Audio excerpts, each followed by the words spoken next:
The Joe Rogan Experience. Now, Donald Trump is 74. He's overweight and eats cheeseburgers every day.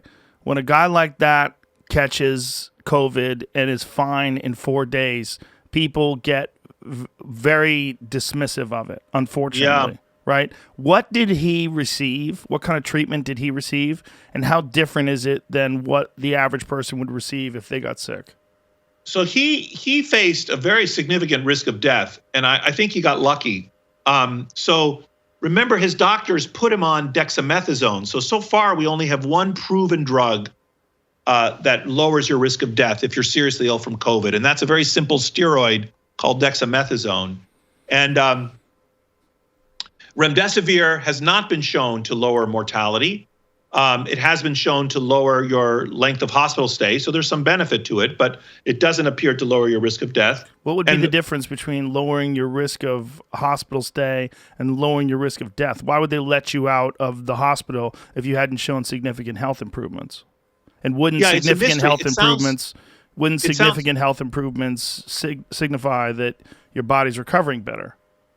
Yeah, it's a mystery and it's confusing. And when the first remdesivir trial was published a few months ago, it didn't show a benefit for mortality, but it showed a trend. It looked like it would help, and it made sense. Like if it's lowering your hospital duration, probably it's good for you, and it'll also lower your risk of death. But then another trial came out, much bigger trial, as part of the I think it was called the Solidarity Consortium, either the Solidarity or the Recovery, I can't remember right now, consortium out of England, which showed that actually remdesivir had no benefit for mortality. Now, how can that be? Imagine that you have 100 people who are sick, and in the group that gets remdesivir, they only wind up spending an average of 10 days in the hospital, but 10 of the people die.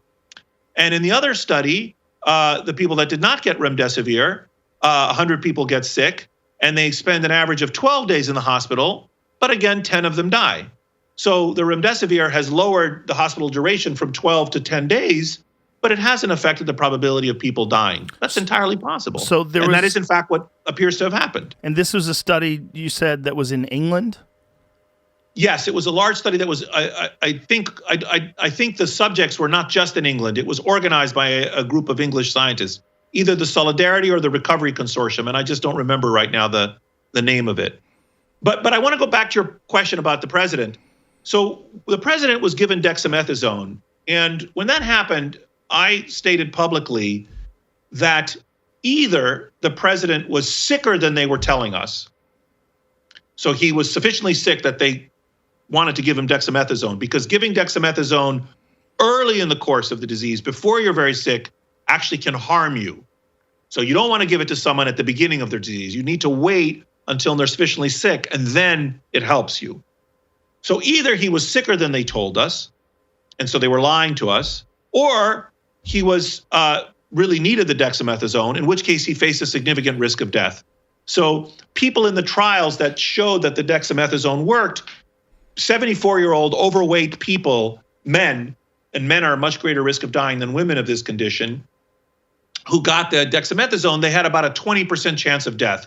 So I think the president actually faced a 20% chance of death when he was at the hospital, which is a big risk of death. And I think he got lucky. He survived.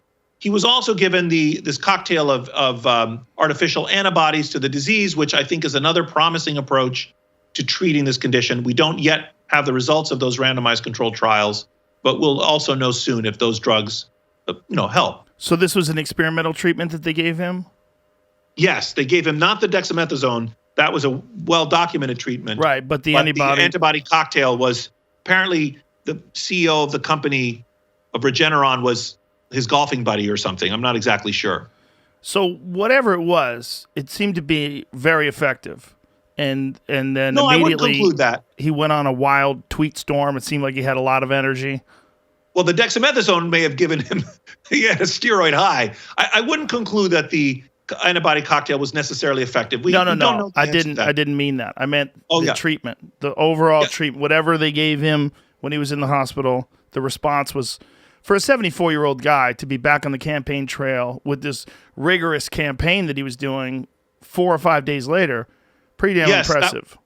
Yes, I did not expect that at all. And And as I said, I think he got lucky. And I do think, steroids can give you, can make you a little psychotic and a little manic, actually.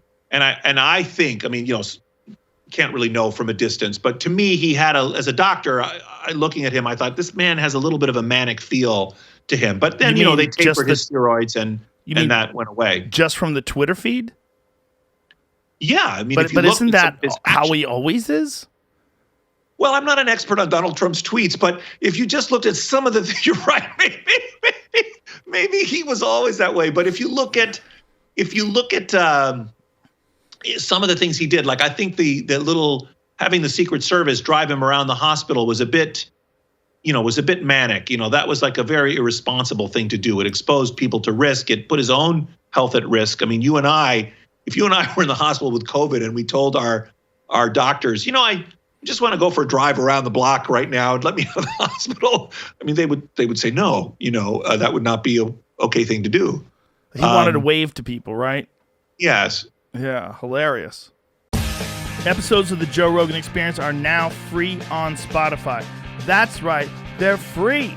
From September 1st to December 1st, they're going to be available everywhere. But after December 1st, they will only be available on Spotify, but they will be free. That includes the video. The video will also be there.